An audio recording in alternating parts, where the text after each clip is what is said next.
Hai Dir, selama hidupmu, kamu pernah nggak sih merasa kalau kamu sedang berada di titik di mana kamu meragukan masa depanmu? Kamu merasa bahwa hidupmu tidak mengalami kemajuan dan mulai meragukan dirimu sendiri. Kira-kira nanti aku bakalan jadi seperti apa ya dalam 5 tahun ke depan? Banyak banget orang yang saat ini mulai berpikir demikian, terutama orang yang berusia 20-an tahun. Kebanyakan dari mereka sering merasa galau dan ragu menentukan pilihan. Akibatnya, mereka merasa tidak bahagia, frustasi, hingga depresi. Kalau kamu sedang merasa seperti itu, hati-hati dir, bisa saja kamu sedang mengalami quarter life crisis. Nah, dalam video kali ini, Rilif mau jelasin nih, apa sih quarter life crisis itu, serta pandangan psikolog mengenai quarter life crisis.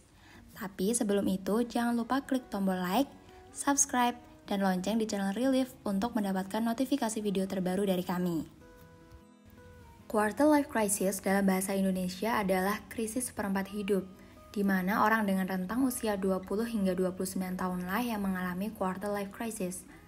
Pada usia 20-an tahun, orang mulai memasuki tahap di mana mereka sudah menjadi dewasa. Namun, sebenarnya mereka sedang dalam tahap peralihan dari masa remaja menuju dewasa. Dalam tahap peralihan inilah, orang terkadang mengalami krisis dalam hidupnya, yang disebut dengan quarter life crisis. Krisis ini biasa terjadi karena ekspektasi dari masa remaja seseorang berbeda dengan kehidupan dewasa yang sedang ia jalani. Salah satu contohnya, di masa remaja kamu sudah membayangkan akan seperti apa dirimu di masa depan, seperti ingin menikah di usia 25 tahun, memiliki jabatan tinggi di perusahaan tempat kerja nanti, dan bekerja sesuai passion, hingga ingin cepat-cepat membahagiakan orang tua. Namun hal yang terjadi malah tidak sesuai dengan ekspektasimu. Di usia 25 tahun, kamu belum mendapatkan pasangan yang baik untukmu. Perusahaan tempat kamu bekerja tidak memberimu gaji sesuai dengan apa yang kamu inginkan. Sesuai dengan passion sih, tapi penghasilannya sedikit. Dan pada akhirnya kamu belum bisa membahagiakan orang tuamu. Realita kehidupan dewasa yang tidak sesuai dengan ekspektasimu di masa remaja tersebut kemudian membuatmu mempertanyakan hidupmu. Dan perlahan kamu mulai kehilangan motivasi. Mulai mengalami kondisi krisis emosional yang melibatkan perasaan seperti kecemasan yang tidak berujung, merasa tidak bahagia, bingung, takut, dan merasa sulit untuk keluar dari emosi-emosi tersebut. Jika kamu merasakan hal demikian, artinya kamu sedang mengalami quarter life crisis. Tapi wajar nggak sih kalau kita mengalami quarter life crisis? Yuk kita tanya sama salah satu psikolog Rilif, psikolog Putri Arianti. Pertanyaan pertama, apakah quarter life crisis harus dialami setiap individu? Jawabannya adalah, quarter life crisis adalah krisis dalam perkembangan manusia yang biasa muncul saat seseorang menginjak usia 20-an.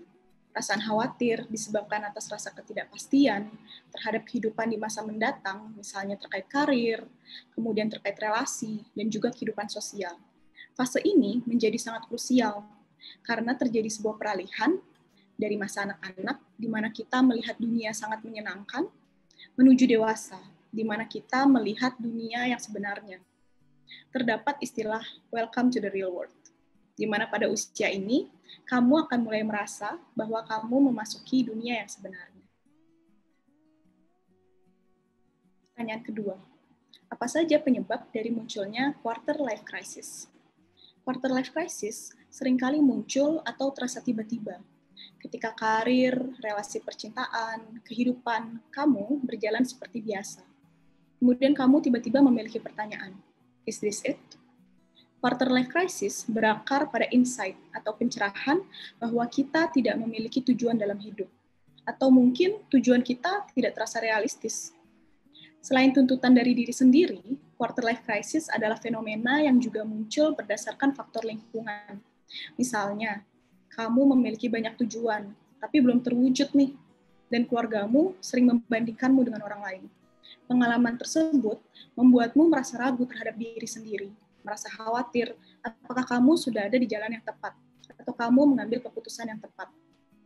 Faktor media sosial juga berpengaruh terhadap pola pikir kita yang berada pada usia-usia ini. Kita akan terus-menerus membandingkan diri kita dengan orang lain tanpa kita menyadari proses kita yang telah kita lewati. Pertanyaan ketiga, apa saja fase-fase yang kita alami ketika kita mengalami quarter life crisis? Yang pertama, Kita mungkin berada pada usia di mana kita mendapati diri telah berkomitmen pada suatu hal. Misalnya hubungan, pekerjaan, atau sebuah kelompok sosial. Tetapi setelah kita lama berkomitmen, kita mulai sadar bahwa hal tersebut sebenarnya bukan yang kita inginkan. Sehingga tidak jarang kamu merasa menyesal atas apa yang telah kamu pilih. Kedua, setelah kamu mulai menyadari bahwa apa yang kamu pilih bukan yang kamu inginkan, kamu mulai mengambil langkah-langkah aktif untuk keluar dari komitmen itu. Ketiga, kamu mengadopsi gaya hidup yang baru. Kamu sekali lagi mengeksplorasi hal-hal baru, bereksperimen terhadap hal-hal yang kamu sukai. Dan mungkin pada fase ini, emosimu juga tidak terasa stabil. Kamu mulai banyak melakukan perubahan dalam hidupmu. Kenapa? Karena pada fase ini kita sudah mulai muncul kesadaran bahwa itu yang ingin kita lakukan. Pada fase keempat, kamu berkomitmen pada peran yang baru, atau peran yang sudah kamu pilih. Kamu mulai muncul kesadaran tentang apa yang kamu inginkan dan apa yang kamu butuhkan. Misalnya, kamu udah mulai mencari pekerjaan baru, atau udah mulai mencari pasangan baru, dan bahkan kamu sudah bisa mulai menerima dirimu sendiri dari fase-fase yang sebelumnya. Pertanyaan keempat, bagaimana cara menghadapi ketika kamu sedang mengalami quarter life crisis? Yang pertama, temukan passion-mu. Temukanlah hal-hal yang kamu sukai dan membuatmu merasa bersemangat. Ketika momen itu terjadi, ingatlah untuk melihat apakah hal tersebut benar-benar sesuai dengan apa yang kamu inginkan dan akan kamu lakukan di masa depan. Cobalah untuk melakukannya secara berulang. Penting untuk diingat bahwa passion akan terus berkembang sesuai dengan pengalamanmu. Yang kedua, coba-coba, trial and error. Jangan takut mencoba. Kamu pasti merasa memiliki gagasan yang samar tentang apa yang kamu ingin lakukan. Atau apa yang ingin kamu pilih, misalnya terkait hobi, cinta, ataupun pekerjaan. Tenang, kamu tidak sendiri kok. Sebagian besar orang dewasa pasti menggunakan metode coba-coba ini, trial and error, untuk menemukan kecocokan yang tepat, yang sesuai dengan kelebihan dan minat mereka. Yang ketiga, ready, set, fail. Jangan takut untuk gagal. Dalam hidup ini, suatu kegagalan merupakan hal yang wajar terjadi dan sangat manusiawi loh. Kita pasti bisa belajar dari kegagalan tersebut. Apabila kamu mengalami kegagalan, pelajari penyebab dari kegagalan tersebut. Kemudian, pelajari hal-hal yang bisa kamu gunakan dan manfaatkan di masa depan, supaya kamu tidak mengulangi kesalahan yang sama.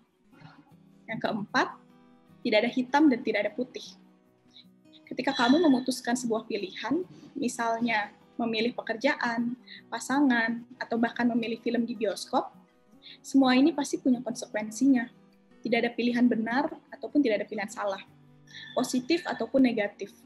Karena kemanapun kamu pergi, atau pilihan apapun yang kamu pilih, pasti kamu akan belajar dari hal tersebut.